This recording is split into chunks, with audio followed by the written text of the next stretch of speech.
Ang greenhouse ay isa sa mga pinaka-eleganteng brunch spot sa Boston. Puno ito ng floor-to-ceiling windows, imported na Italian marble, at may waiting list na umaabot ng 6 na buwan.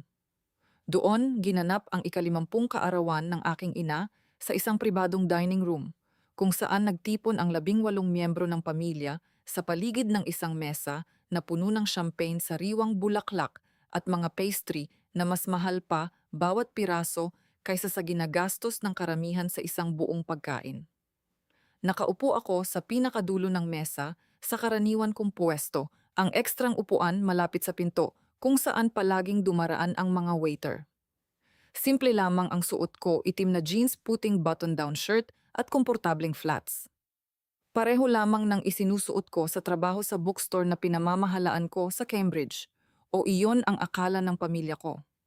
Nasa gitna ng atensyon ang kapatid kong si Derek habang ikinukuwento niya sa lahat ang tungkol sa kanyang tech startup. 32 taong gulang siya, palaging malapit na raw sa kanyang malaking tagumpay at 10 taon nang umaasa sa tulong ng aming mga magulang habang gumagawa ng mga kumpanyang hindi kailanman tunay na naging matagumpay. Iyong venture capital firm, sabi niya, habang iniikot ang kanyang baso ng mimosa, pinag-uusapan na nila ang isang Series A funding na $5 milyong. Maisip niyo ba iyon, $5 milyong para sa ideya ko? Napakaganda niyan, anak, sabi ni Ma'am habang nakangiting nakatingin sa kanyang paboritong anak. Alam kong malaki ang mararating mo. Katabi niya ang kapatid kong si Jennifer at ang asawa nitong si Todd. Isa siyang corporate attorney sa isang prestihiyosong law firm at palaging binabanggit ang mga pangalan ng mahahalagang kliyente at malalaking kaso. Ang 3 taong gulang niyang anak na si Lily ay nakaupo sa high chair habang naghahagis ng mga piraso ng croissant sa sahig. At naroon ako, si Sarah Mitchell, 29 na taong gulang, ang babala ng pamilya kung paano hindi dapat mabuhay. Sarah, napakatahimik mo dyan, sigaw ni Jennifer. Kumusta ang bookstore? Maayos naman. Abala dahil papalapit na ang holiday season. Tumawa si Derek. Abalang panahon sa bookstore. Ang cute naman yan. Nagbebenta pa ba kayo ng totoong libro o puro coffee mugs at greeting cards na lang? Maraming natawa sa mesa, nagbebenta pa rin kami ng mga libro, mahinahon kong sagot. At oo, nagbabasa pa rin ang mga tao. Sigurado, sabi niya sa mapangmataas na tonong matagal na niyang pinapraktis. Nakakatawa lang isipin na nasa likod ka pa rin ng cash register sa edad na 29 habang ang iba sa amin ay bumubuo ng mga karera. Walang panghuhusga, syempre. Kailangan din naman ng retail workers. Mabilis na sumingit si Mom. Mahal ni Sarah ang trabaho niya sa bookstore. Mas artistic lang talaga siya.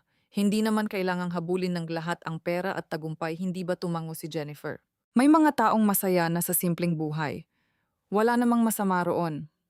Humigop ako ng kape at nanatiling tahimik. Hayaan silang isipin ang gusto nila. Yumuko si Aunt Carol, kapatid ni Mom. Sarah, Hadja, naiisip mo bang bumalik sa pag-aaral? Baka kumuha ng business degree, hindi pa huli ang lahat para pagandahin ang iyong kinabukasan. Masaya ako sa buhay ko, Aunt Carol. Pero hindi mo ba gusto ng higit pa pagpipilit niya? Mas magandang trabaho, mas magandang apartment, pagkakataong makapaglakbay at mas ma-enjoy ang buhay. Nakakapaglakbay naman ako. Napasinghal si Derek. Ano mga day trip sa New Hampshire? Parang ganun na rin. Lumipat ang usapan sa mas mahahalagang paksa, gaya ng startup ni Derek, pinakabagong kaso ni Jennifer, at promosyon ng pinsan kong si Michael sa consulting firm nito. Tuluyan akong naging bahagi ng background, gaya ng palagi sa mga pagtitipon ng pamilya. Nag-vibrate ang telepono ko sa bulsa. Mensahe mula sa CFO kong si David. Magbubukas ang market sa loob ng 30 minuto. Nakaayos na ang lahat. Handa ka na ba? Sumagot ako. Handa na. I-update mo ako. Sumunod agad ang isa pang mensahe mula sa executive assistant kong si Amanda. Kinumpirma ng CNBC na kasama ang IPO sa kanilang 10:00 ng umaga market report. Tinatawag nila itong isa sa pinakamalalaking tech IPO ngayong quarter. Congratulations, Sarah. Babaguhin nito ang lahat. Tumingin ako sa relo. 9:47 ng umaga. 13 minuto bago magbukas ang merkado at magsimulang mag-trade sa Nasdaq ang kumpanyang itinayo ko ang Phoenix Digital Solutions. Sarah, nakikinig ka ba putol ni ma'am sa aking pag-iisip? Pasensya na. Ano iyon? Tinatanong ko kung may dinidate ka ba. Malapit ka nang magtatlumpu. Hindi mo ba naiisip ang pag-aasawa? Nakatuon ako sa trabaho ngayon, ma'am. Tumawa ng malakas si Derek. Nakatuon sa trabaho, Sarah, nagtatrabaho ka sa bookstore. Gaano ba kahirap ang trabahong iyon? Gusto mo ba ng resibo? Ang total ay 24 na dolyar at 75 sentimo. Halika na. Natawa ang buong mesa. Kahit ang ama ko na kadalasang hindi nakikisali ay napangiti. Tama na, Derek, sabi ni ma'am, ngunit natatawa rin siya. Pero may punto siya, sweetheart. Baka panahon na para mag-isip ka ng mas malaki.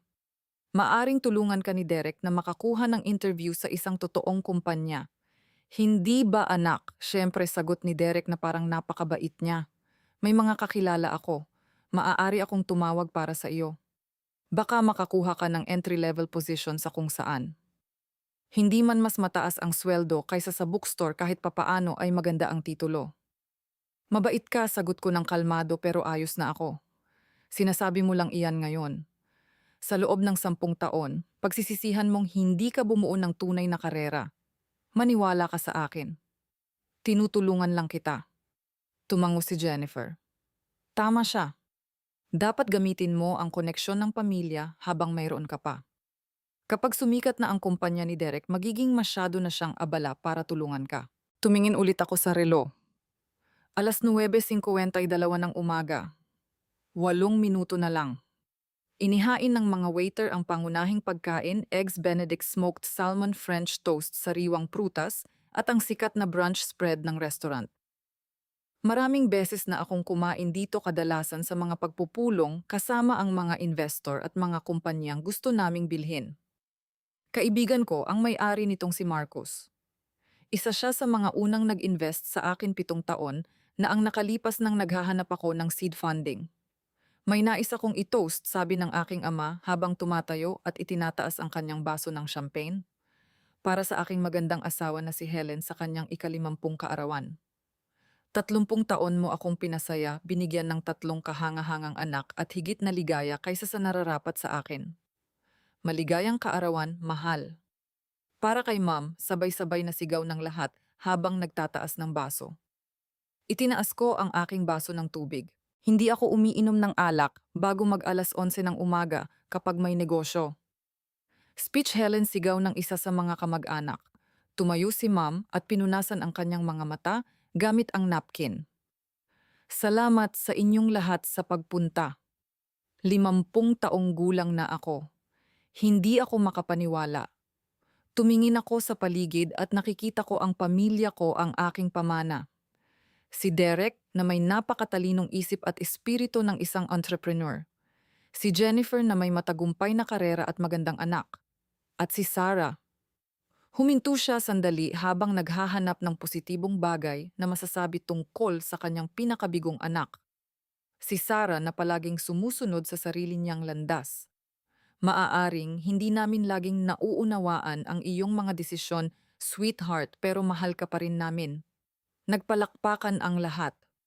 Ngumiti lamang ako at tumango, tinanggap ang papuring may kasamang insulto gaya ng lagi kong ginagawa. 9:57 ng umaga. Nag-vibrate muli ang telepono ko. 3 minuto na lang, mensahe ni David.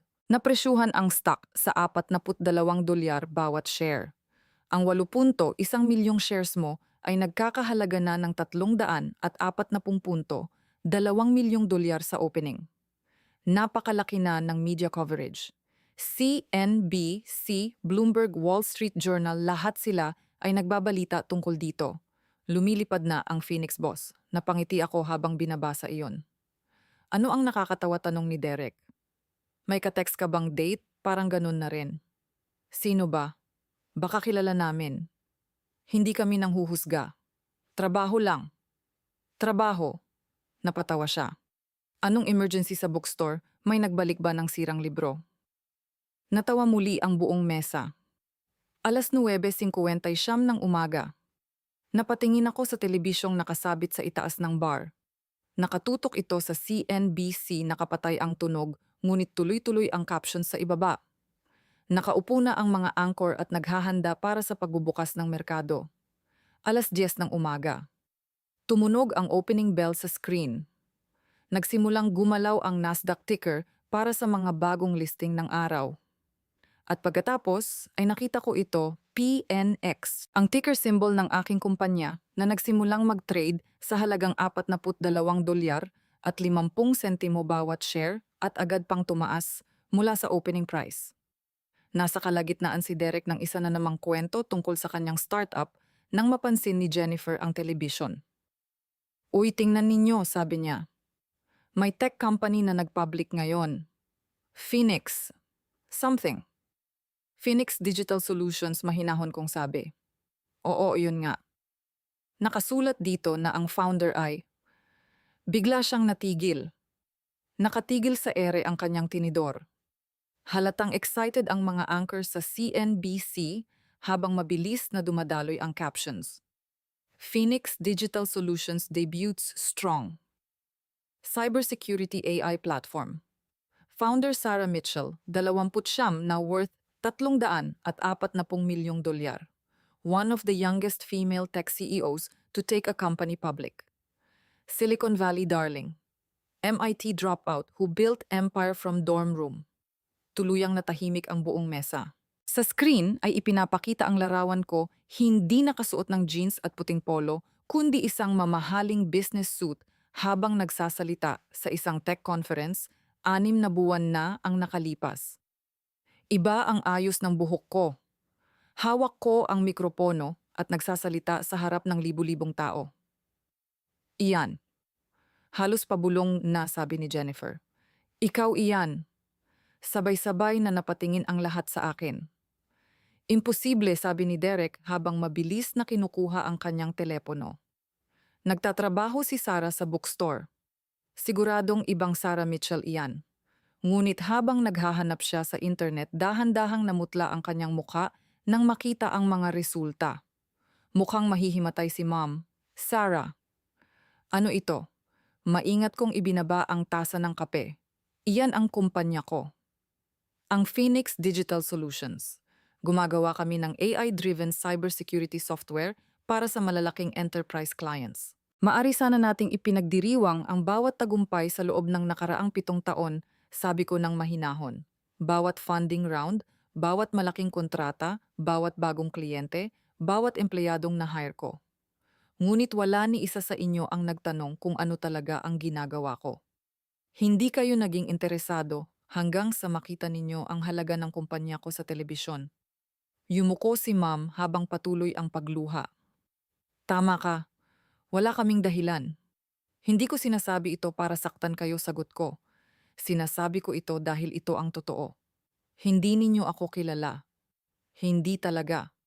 Muling nag-vibrate ang telepono ko. Mensahe mula kay David. Stock at $51 at 20 sentimo.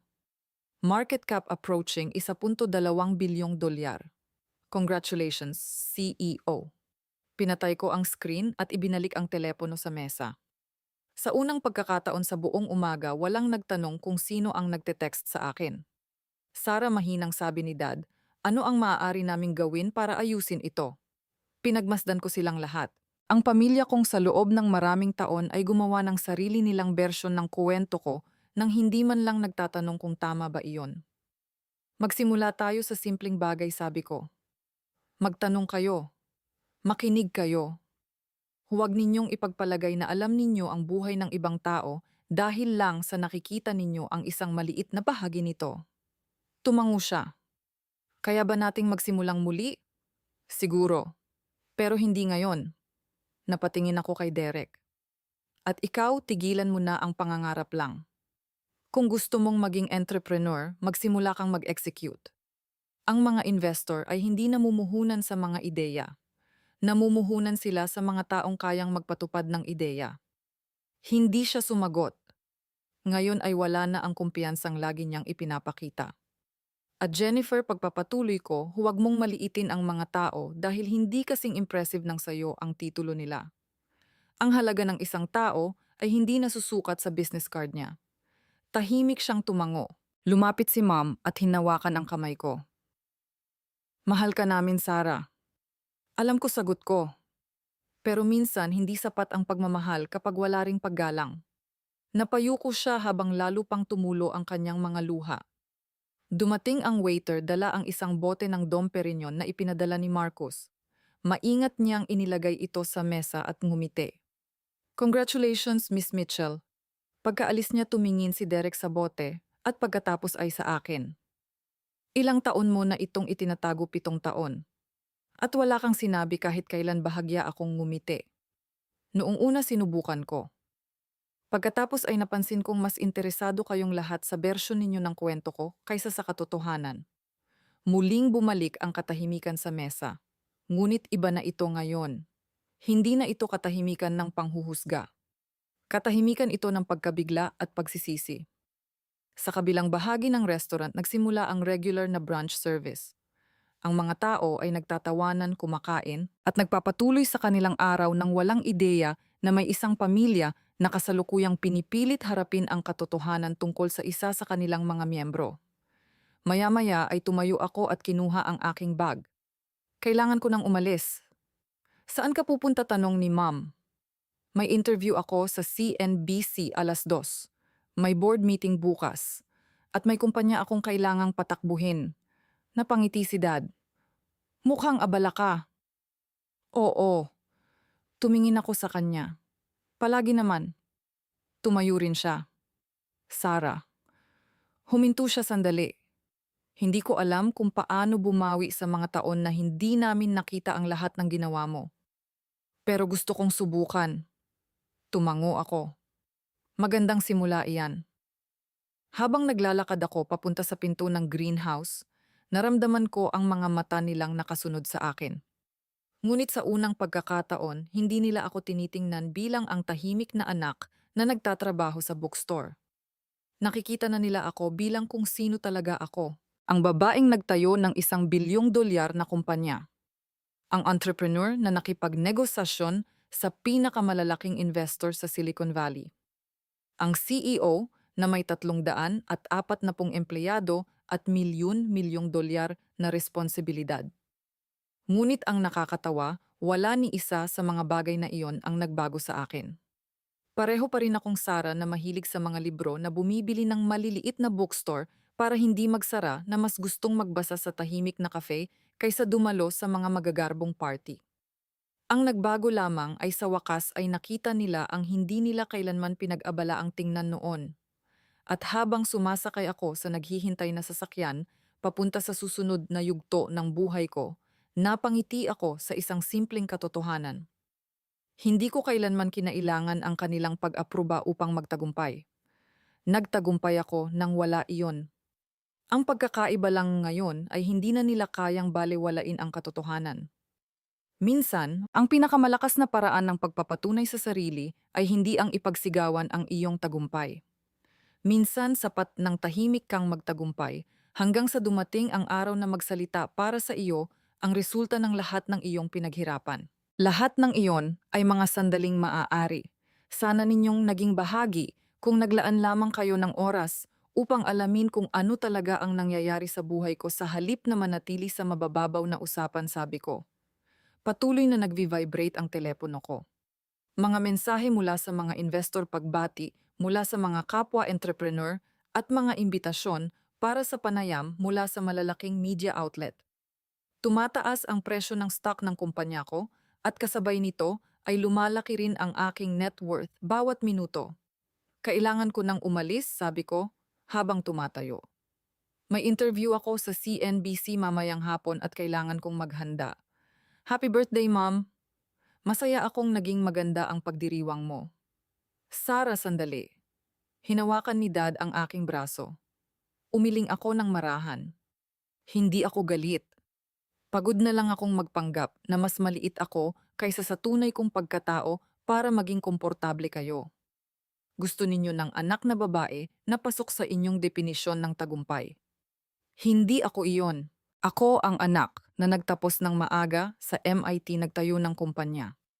Ilang beses nabigo na tuto mula sa mga pagkabigong iyon at nakabuo ng isang negosyong nagkakahalaga na ngayon ng daan-daang milyong dolyar. At nagawa ko ang lahat ng iyon habang iniisip ninyong nag-i-scan lang ako ng mga libro sa likod ng isang cash register. Kinuha ko ang aking wallet at naglagay ng ₱500 na bill sa mesa. Sapat na ito para sa bahagi ko sa brunch. Ang champagne na ipinadala ni Marcos ay nagkakahalaga ng halos $4,000 bawat bote. Sulitin ninyo. Lumaki ang mga mata ni Derek. $4,000 bahagya akong ngumiti.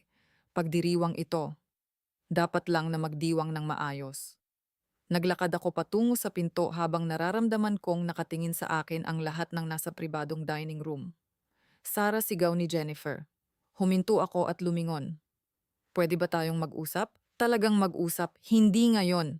Pero balang araw siguro. Tumigil ako sa may pintuan. Pero kung mangyayari iyon, kailangan totoo. Hindi dahil gusto mo ng access sa network ko o sa investment capital ko. Hindi para maayos ang imahe mo. Kundi dahil gusto mo talagang malaman kung sino ako at kung ano ang itinayo ko. Tumango siya. Gusto ko iyon. Totoo. Kung ganoon tawagan mo ako, hindi pa rin nagbabago ang numero ko. 10 taon ko na iyong ginagamit. Wala sa inyo ang tumawag doon, maliban kung may kailangan kayo. Lumabas ako ng restaurant at sinalubong ako ng maliwanag na umaga ng Oktubre. Nasa harapan ko ang Boston, ang lungsod kung saan tahimik kong itinayo ang aking imperyo habang iniisip ng pamilya ko na halos hindi ako nakakalusot sa buhay. Tumunog ang telepono ko. Si David. Sara, umabot na sa $52 ang stock. Lampas 421 milyong dolyar na ang halaga ng net worth mo. Tinatawag na ito ng media na isa sa pinakamalalakas na tech IPO debut ngayong taon. Ano ang pakiramdam na pabuntong hininga ako? Parang hindi totoo. Kakagaling ko lang sa brunch at sinabi ko sa pamilya ko ang tungkol sa Phoenix. At paano iyon naganap katulad ng inaasahan. Pagkabigla hindi paniniwala at kaunting kahihiyan. Sinusubukan pa ring tanggapin ng kapatid kong lalaki na ang maliit niyang kapatid na akala niyang nagtatrabaho sa retail ay siya palang tumanggi sa kanyang funding proposal. Napatawa si David. Mukhang masarap sa pakiramdam iyon. Umiling ako, hindi gaanong gaya ng iniisip mo. Mas nakakalungkot kaysa nakakasatisfy. 7 taon ng buhay ko ang wala silang alam. Kawalan nila iyon. Pero makinig ka, kailangan nating pag-usapan ang media strategy. Malapit ka nang maging napakapubliko.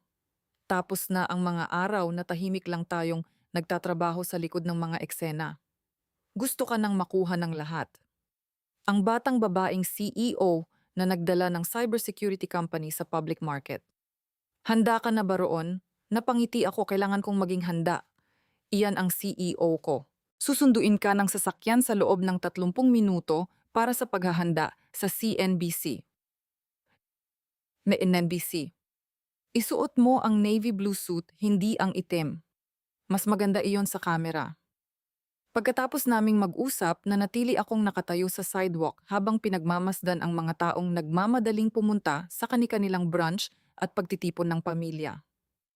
Mga ordinaryong taong namumuhay ng normal na buhay, walang kamalay-malay na ang babaeng nakatayo sa tabi nila ay kakapasok pa lamang sa listahan ng mga pinakabatang mayayamang entrepreneur sa Amerika. Nag-vibrate muli ang telepono ko. Isang mensahe mula sa hindi kilalang numero. Ako, ito si Jennifer. Nakasave ang numero mo sa phone ko pero hindi ko kailanman ginamit. Pasensya na roon. Pasensya na rin sa marami pang bagay. Kapag handa ka ng mag-usap, nandito lang ako. Congratulations sa lahat ng itinayo mo. Kahanga-hanga ka. Sumunod agad ang mensahe mula kay Dad. Gusto ka naming yayain ng nanay mo sa hapunan. Walang ibang pamilya. Tayong 3 lang. Gusto naming maintindihan ang buhay mo, ang kumpanya mo, ang pinagdaanan mo. Napakarami naming hindi nakita. Pwede ba tayong magsimulang muli pakiusap? At pagkatapos ay dumating ang mensahe mula kay Derek. Tama ka tungkol sa proposal ko. Matagal na akong humahabol sa mga ideya nang hindi muna bumubuo ng matibay na pundasyon. Hindi ko alam kung papayag ka, pero gusto kong matuto mula sa iyo. Hindi bilang taong naghahanap ng investment, kundi bilang kuya mong ngayon lang napagtantong ang maliit niyang kapatid ang pinakamatagumpay na tao sa pamilya. Proud ako sa iyo, Sarah. Dapat noon ko pa sinabi iyon. Nakatayo lang ako roon habang binabasa ang mga mensahe at nararamdaman ang unti-unting pagbabago. Sa wakas ay nakikita na ako ng pamilya ko. Hindi dahil nagbago ako, kundi dahil naging napakalaki ng tagumpay ko para balewalain pa nila. Ang tanong na lang ngayon ay kung gusto ko pa ba silang papasukin sa buhay ko ngayong handa na silang makita ang totoong ako. Huminto sa harap ko ang isang itim na Tesla Model S na may maliit at eleganteng logo ng kumpanya sa pinto. Binuksan ng driver kong si Patricia ang pinto at ngumiti. Congratulations, Miss Mitchell. Narinig ko sa radyo ang tungkol sa IPO. Sinasabi nilang makasaysayan ito. Salamat, Patricia. Sumakay ako. Saan tayo, sa bahay o sa opisina sa opisina? Kailangan kong maghanda para sa interview. Pagkatapos ay napaisip ako at ngumiti. At Patricia, pwede ba tayong dumaan muna sa isang lugar, syempre? Saan po? Sa Cornerstone Books. Napangiti siya na parang alam na niya ang sagot. Yung bookstore na hindi lang basta bookstore, napatawa ako. Eksakto!